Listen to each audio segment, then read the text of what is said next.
함께 나눌 말씀은 창세기 11장입니다. 11장 1절 우리 함께 읽도록 하겠습니다. 창세기 11장 1절 함께 읽겠습니다. 온 땅의 언어가 하나요 말이 하나였더라. 아멘. 온 땅의 언어가 하나요 말이 하나였더라. 여러분, 이 1절 말씀을 통해서 우리가 알 수 있는 것은 무엇입니까? 온 인류가 하나의 민족이고 하나의 국가였다는 겁니다. 그 이유는 사실 당연합니다. 이 당시 모든 인류는 노아의 직계 후손이기 때문이죠. 그렇다면 이때 온 인류를 이끌던 지도자는 누구였을까요? 이 당시 온 인류를 이끌던 지도자는 니므롯이었습니다. 창세기 10장 8절 함께 읽겠습니다. 구스가 또 니므롯을 낳았으니 그는 세상의 첫 용사라. 여기 보시면 니므롯은 홍수 이후의 첫 번째 용사였다, 이렇게 말하고 있습니다. 니므롯이 세상의 첫 용사였다는 것은 그가 홍수 이후에 온 인류를 이끌던 지도자였다라는 겁니다. 그렇다면 니므롯은 지도자로서 어떤 일을 했을까요? 2절 함께 읽겠습니다. 2절입니다. 이에 그들이 동방으로 옮기다가 시날 평지를 만나 거기 거류하며. 니므롯은 백성들을 이끌고 어디로 갔습니까? 동쪽으로 갔습니다. 왜 동쪽으로 갔을까요? 니므롯은 동쪽으로 가다가 어디에서 멈췄습니까? 시날 평지에서 멈추었죠. 따라서 니므롯은 넓은 평지를 찾기 위해서 동쪽으로 갔음을 알 수 있습니다.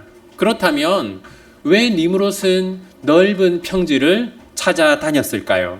4절 말씀 함께 읽겠습니다.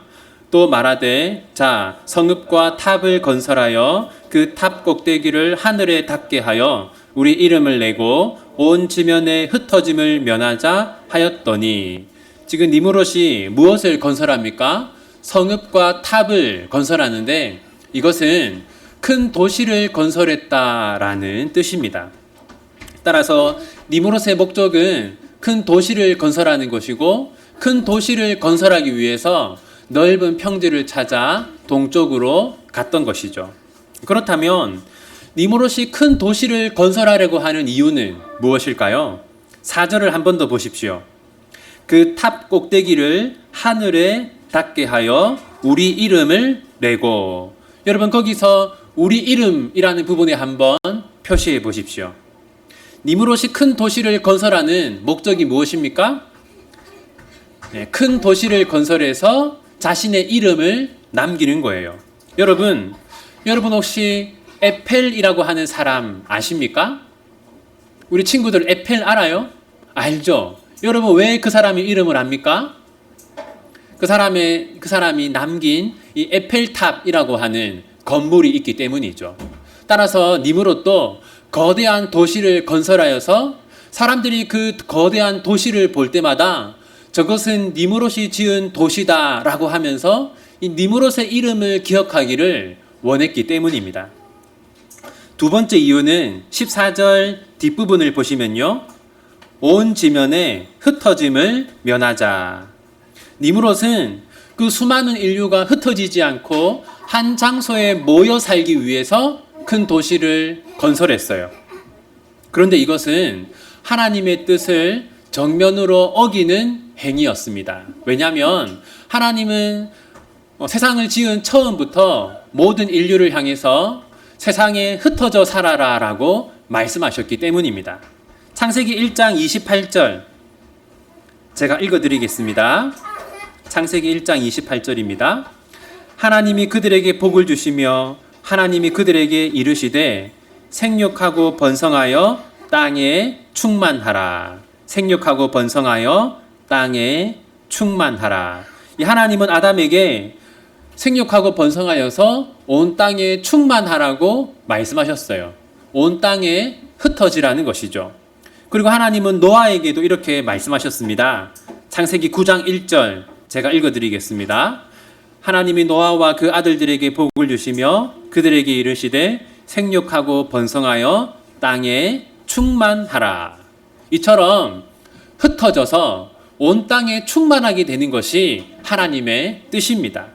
왜냐하면 하나님의 백성들이 온 세상에 흩어져야만 하나님의 나라가 온 세상에 건설될 수 있기 때문이에요. 그런데 지금 니무롯은 무엇이라고 말합니까? 흩어지지 말자고 말합니다. 니무롯은 하나님의 나라를 세우기 위해서 흩어지는 것을 거부하고 자신의 나라를 세우기 위해서 흩어지지 말자고 말하고 있어요. 따라서 이 바벨탑이라고 하는 것은 하나님의 나라를 대적하는 것이고 하나님의 뜻을 거역하는 것입니다. 제가 어떤 어린이 성경을 보니까 뭐라고 되어 있냐면 이 하늘에 닿을 만큼 높은 건물을 지었기 때문에 하나님이 바벨탑을 심판하셨다. 그렇게 되어 있던데 그렇다면 63빌딩은 오래전에 무너졌겠죠. 그런 게 아니라 이 바벨탑이라는 것이 하나님의 나라를 대적하는 상징물이기 때문에 하나님께서 이 바벨탑을 심판하신 겁니다. 바벨탑 사건의 핵심은 하나님의 나라를 세워야 할 사람들이 하나님의 나라를 세우지 않고 사람의 나라, 정확하게는 니무롯의 왕국을 세우려고 했기 때문에 하나님께서 그 탑을 심판하신 거예요. 이처럼 이 바벨탑, 바벨이라고 하는 도시를 건설하는 것은 하나님이 그냥 두고 보실 수가 없는 일이었습니다. 그래서 하나님이 심판하기 위해 찾아오세요.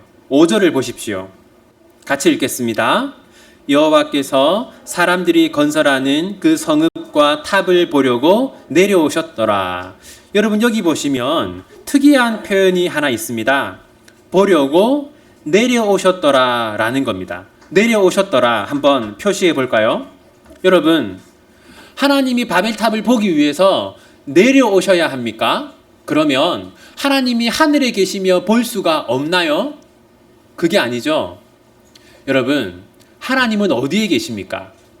하나님은 어디에나 계시죠. 따라서 하나님은 모든 것을 보실 수가 있어요. 그런데 성경은 하나님이 보시기 위해서 내려오셨다라고 말합니다. 그러므로 이것은 실제로 내려오셨다는 것이 아니죠. 여기는 어떤 강조점이 있는 겁니다. 그게 뭐냐면 여러분 사람들은 바벨탑을 세우면서 뭐라고 생각했을까요?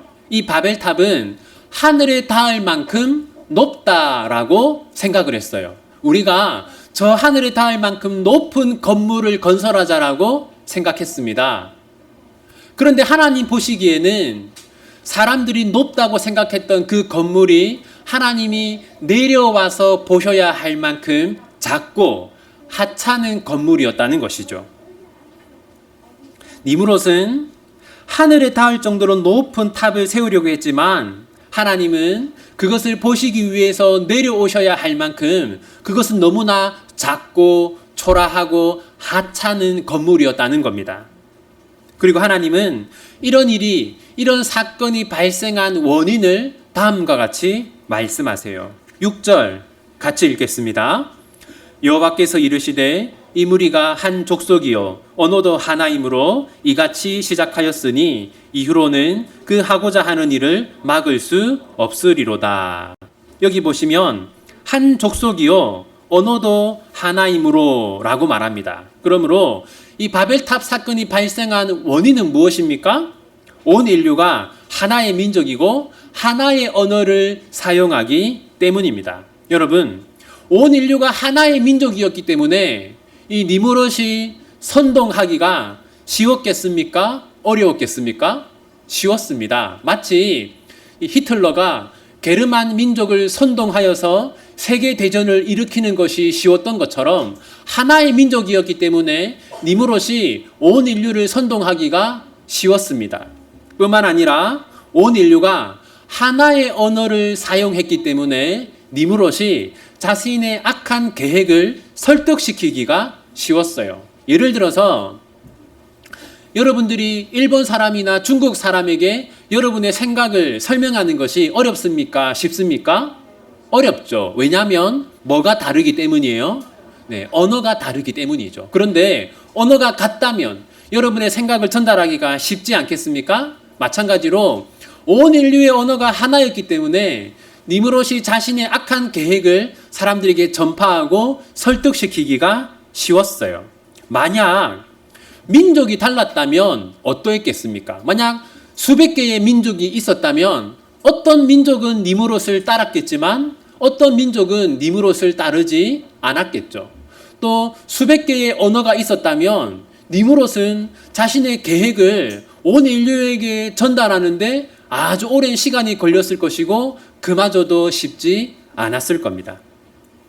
그래서 하나님은 언어를 나누시고 언어를 따라서 민족이 나누어지게 하세요. 11장 7절 함께 읽겠습니다. 자, 우리가 내려가서 거기서 그들의 언어를 혼잡하게 하여 그들이 서로 알아듣지 못하게 하자 하시고, 하나님은 언어를 나누시고 언어를 나누셔서 민족을 나누십니다. 그 결과가 무엇입니까? 8절 같이 읽겠습니다. 여호와께서 거기서 그들을 온 지면에 흩으셨으므로 그들이 그 도시를 건설하기를 그쳤더라. 하나님이 언어와 민족을 나누신 결과 두 가지 사건이 발생합니다. 첫 번째는 한 장소에 모여 살던 사람들이 흩어졌다는 것이죠. 여러분, 원래부터 하나님의 뜻은 무엇이었습니까? 사람들이 흩어지는 것이었어요. 그런데 니므롯은 이 하나님의 계획을 막으려고 했습니다. 그런데 결국 누구의 뜻이 이루어졌습니까? 하나님의 뜻이 이루어졌어요. 두 번째는 거대한 도시를 건설하는 일이 중단되었습니다. 근데 우리가 주목할 것은 하나님께서 이 바벨이라고 하는 도시를 무너뜨린 것이 아니라 그저 공사를 중단시키셨다라는 겁니다. 여러분, 왜 하나님은 충분히 바벨이라고 하는 도시를 완전히 무너뜨려서 황무지가 되게 하실 수 있는데 무너뜨리지 않고 공사를 중단시키기만 하셨을까요? 하나님이 공사를 중단시킨 결과 어떤 일이 일어났습니까? 그 바벨이라고 하는 도시가 오랫동안 흉물처럼 그 자리에 남아있게 되었어요. 그러므로 사람들은 수백 년 동안 그 황폐하게 된 건물을 보았을 겁니다. 따라서 사람들은 바벨이라고 하는 그 바벨탑을 보면서 어떤 생각을 했겠습니까? 하나님의 뜻을 따르지 않으면 저렇게 된다. 하나님의 뜻과 상관없이 살면 저렇게 된다라는 생각을 하게 되었을 거예요. 따라서 바벨탑은 하나의 상징인 것이죠. 하나님의 뜻과 상관없는 것은 저렇게 무너지게 된다, 황폐하게 된다라는 것을 사람들에게 상기시켜주는 하나의 상징이 되었던 겁니다. 자, 이제부터 지금 이 땅에 수백 개의 언어와 수백 개의 민족이 있죠. 그렇게 언어와 민족이 나누어진 것이 바로 이 창세기 11장 이 사건부터 그렇게 된 겁니다. 그런데 여러분, 우리가 주목해야 하는 게 하나 있는데 이제 이 세상에는 수많은 민족이 생기지 않았습니까?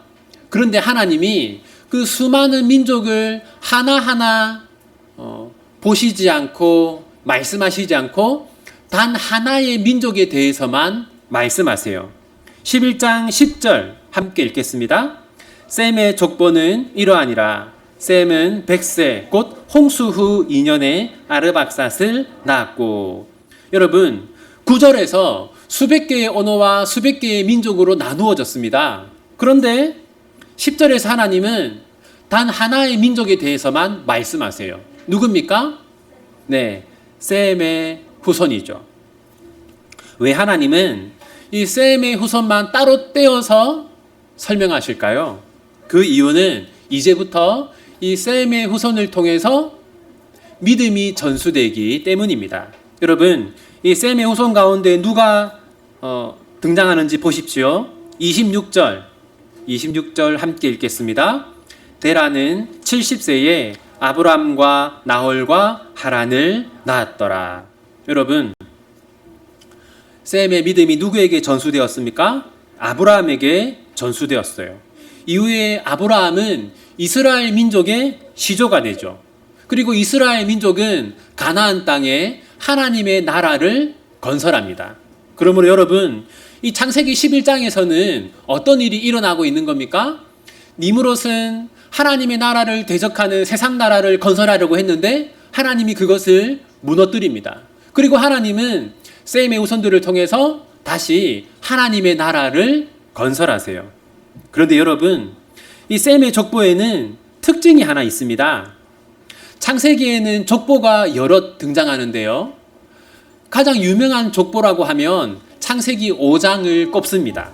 이 창세기 5장은 뭐라고 부르냐면 죽음의 족보라고 부릅니다. 왜냐하면 이 창세기 5장에 등장하는 그 사람들의 일생이 죽음이라고 하는 것으로 끝나기 때문이에요. 창세기 5장 5절, 5장 8절, 5장 11절 연속해서 한번 같이 읽어보겠습니다. 그는 930세를 살고 죽었더라. 그는 912세를 살고 죽었더라. 그는 905세를 살고 죽었더라.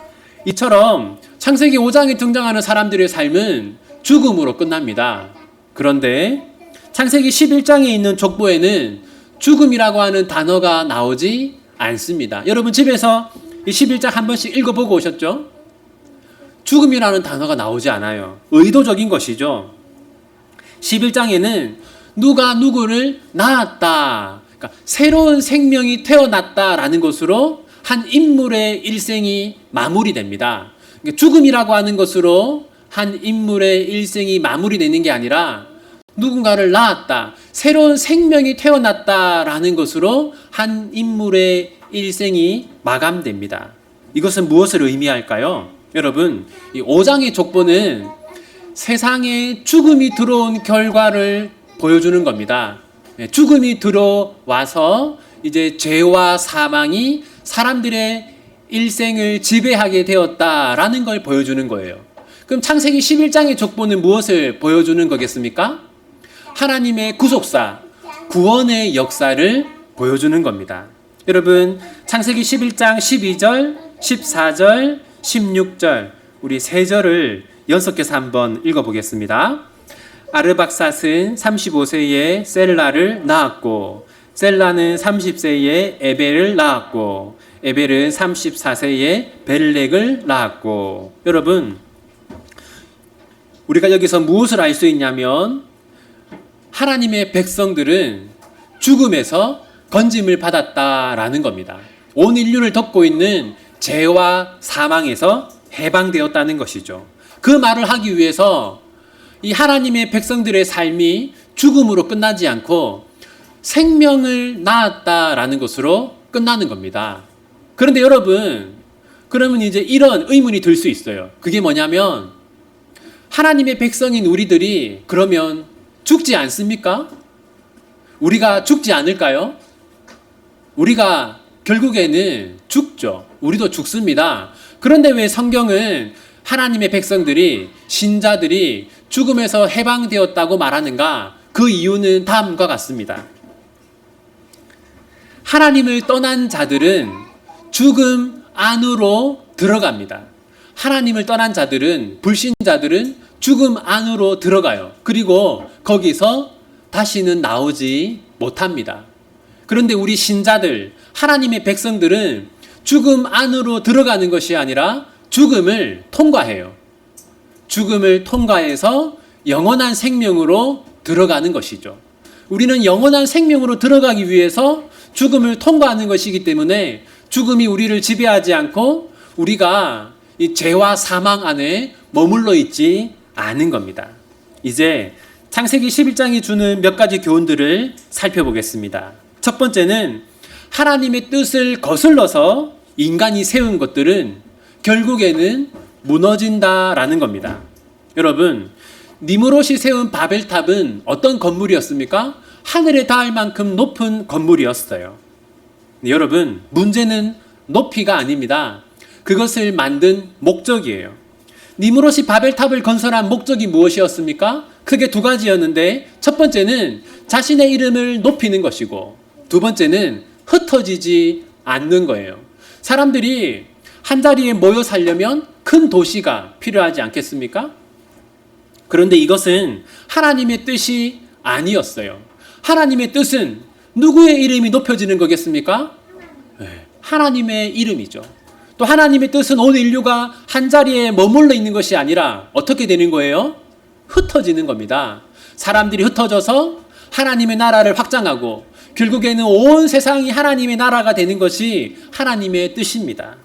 그런데 이 니므롯은 이러한 하나님의 뜻을 정면으로 거슬렀어요. 그래서 하나님은 언어와 민족을 나누셨고, 언어와 민족이 나누어지니까 바벨탑 공사는 계속될 수 없었고 중단되었죠. 그래서 이 바벨탑은 하나님의 뜻을 거스르는 것은 결국에는 실패하고 만다는 것을 보여주는 상징으로 그 자리에 오랫동안 남게 되었습니다. 여러분, 우리도 마찬가지입니다. 만약 지금 여러분들이 마음속으로 계획하고 있는 것이 하나님의 뜻에 어긋난다면 하나님께서 여러분의 계획을 중단시킬 것임을 늘 명심하고 사셔야 합니다. 두 번째는 국가는 죄를 억제하는 하나님의 도구라는 겁니다. 하나님은 언어와 민족을 나누셨어요. 그로 인해서 여러 개의 국가가 세워졌습니다.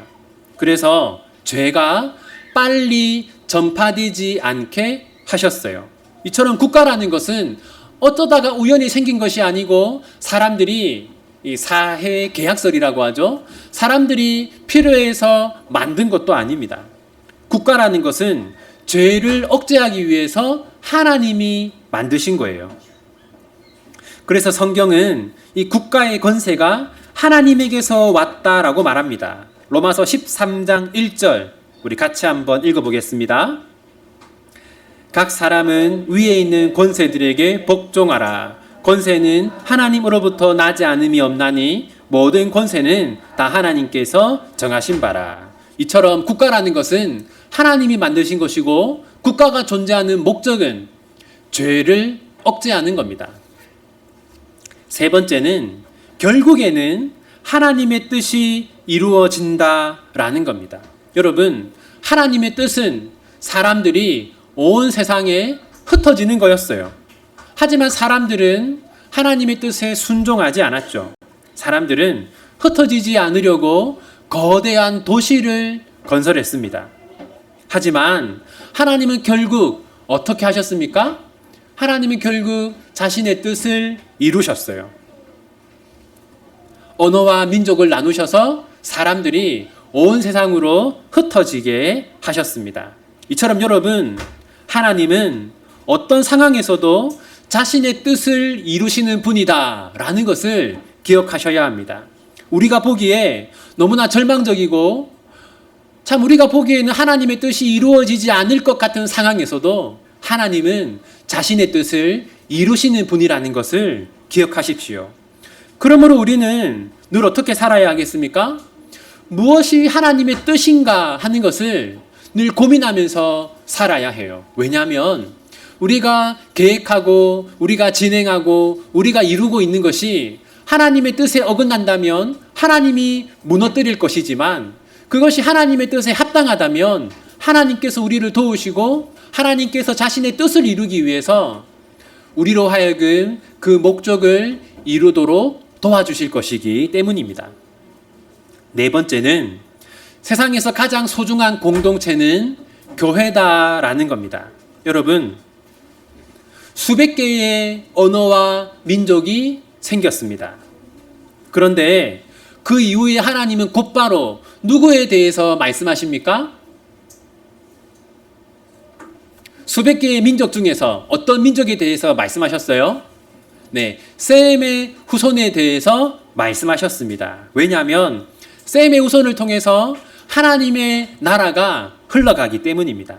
그리고 셈의 후손들이 바로 그 시대의 교회였기 때문이에요. 이처럼 하나님이 가장 관심을 가지고 지켜보는 공동체는 무엇입니까? 교회입니다. 이 세상에는 수많은 공동체가 있습니다. 그런데 그 중에서 가장 소중한 공동체가 무엇입니까?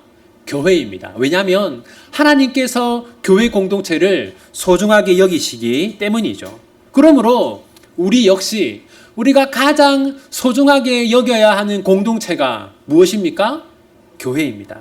여러분, 교회 공동체를 건강하게 세워가는 것은 목사나 교회의 직분자 몇 사람의 역할이 아닙니다. 우리 모두의 일이에요. 오늘 어떤 성도가 자원해서 자기가 이 교회 안에서 어떤 일을 하겠다고 얘기를 하는데 너무 마음에 감동이 되었습니다. 왜냐하면 그것이 건강한 교회의 증거이기 때문이죠. 몇 사람이 일을 다 도맡아서 하는 것은 그 교회가 건강하지 않다는 증거입니다. 어린 사람부터 연로한 분까지 모든 성도들이 다 함께 힘을 합쳐서 자신이 할 수 있는 일을 교회 안에서 감당하는 것, 그것이 건강한 교회의 증거예요. 그래서 우리 모두가, 우리 비전교회가 그런 교회가 될 수 있도록 함께 힘을 모아서 노력해야 할 것입니다. 이제 말씀을 맺겠습니다. 여러분, 창세기 10장과 11장의 핵심 인물은 누구입니까? 니므롯이죠. 그리고 니므롯은 여러분 보기에 어떤 사람인가요? 니므롯은 아주 교만한 사람입니다. 왜 니므롯은 사람들을 신할 평지로 이끌었습니까? 거기에 거대한 도시를 건설하기 위해서죠. 왜 니므롯은 거대한 도시를 건설하려고 했습니까? 네, 자신의 이름을 높이기 원했기 때문입니다. 사람들이 그 거대한 도시를 보면서, 바벨탑을 보면서 저 위대한 건물을 니므롯이 세웠다라고 하는 그러한 칭송을 받고 싶었기 때문이죠. 그리고 니므롯은 그러한 계획을 착착 진행했습니다. 니므롯의 계획은 아무런 차질 없이 진행되는 것처럼 보였어요. 그런데 하나님께서 니므롯의 계획을 지켜보고 계셨습니다. 하나님은 다 아셨어요.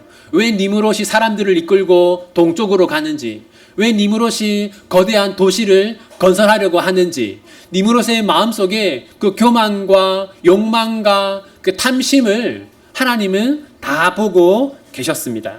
그래서 하나님은 니므롯의 계획이 수포가 되게끔 하셨어요. 결국 바벨탑 공사는 중단되었고 거대한 평지 위에 그 거대한 도시가 흉물로 남게 되었죠. 사랑하는 비전교회 성도 여러분, 우리 모두에게 바벨탑이 있습니다. 니므롯이 자신의 이름을 높이기 위해서 바벨탑을 세운 것처럼 만약에 우리가 나의 이름을 높이기 위해서 무언가를 하고 있다면 그것이 바로 우리의 바벨탑입니다. 니므롯이 흩어지라는 하나님의 뜻을 어기고 바벨탑을 세운 것처럼 만약 우리가 하나님의 뜻을 어기면서까지 무언가를 하고 있다면 그것이 바로 우리의 바벨탑입니다. 사랑하는 성도 여러분, 만약 우리가 바벨탑을 쌓는 삶을 살고 있다면 하나님이 우리의 바벨탑을 반드시 무너뜨린다는 것을 명심하시기 바랍니다. 반면에 우리가 하나님의 나라를 세우기 위해서 노력한다면 하나님께서 직접 우리에게 힘을 주시고 은혜를 주시고 복을 주셔서 우리로 하여금 우리의 뜻을 이루시면서 하나님의 나라가 건설되게 하실 거라는 사실도 여러분 함께 기억하시기를 바랍니다. 시편 1편이 오늘 본문의 주제를 잘 요약하고 있어요. 시편 1편 6절 함께 읽겠습니다. 무릇 의인들의 길은 여호와께서 인정하시나 악인들의 길은 망하리로다. 무릇 의인들의 길은 여호와께서 인정하시나 악인들의 길은 망하리로다. 사랑하는 성도 여러분, 하나님께서 망하게 하시는 길이 아니라 하나님께서 인정하시고 복 주시는 길을 걸어가는 비전교회 모든 성도님들 다 되시기를 바랍니다. 기도하겠습니다. 무릇 의인들의 길은 여호와께서 인정하시나 악인들의 길은 망하리로다. 아멘. 하나님, 니므롯의 계획은 거의 다 이루어진 것처럼 보였습니다. 하지만 니므롯의 계획은 수포가 되었습니다. 니므롯의 계획이 하나님의 뜻에 어긋나는 계획이었기 때문입니다. 하나님, 저희도 니므롯처럼 하나님의 뜻과 상관없는 일을 행하고 때로는 하나님의 뜻에 위배되는 일을 행할 때도 있습니다. 하나님, 저희가 바벨탑의 교훈을 항상 간직하고 살아가게 해 주십시오. 하나님의 뜻이 아니라면 행할 가치가 없고 하나님의 뜻에 반하는 계획은 반드시 무너진다는 사실을 기억하고 살아가게 해주십시오. 저희가 하나님의 말씀을 가까이 하게 하시고 하나님의 뜻을 분별하게 하시고 하나님의 뜻을 행하게 해주십시오. 그리하여 하나님이 약속하신 복이 저희들의 삶에 가득하게 해주십시오. 의인들의 길은 하나님이 인정하신다고 하셨으니 하나님의 뜻대로 살기 위해 노력하는 비전교회 모든 교우들에게 복을 내려 주십시오.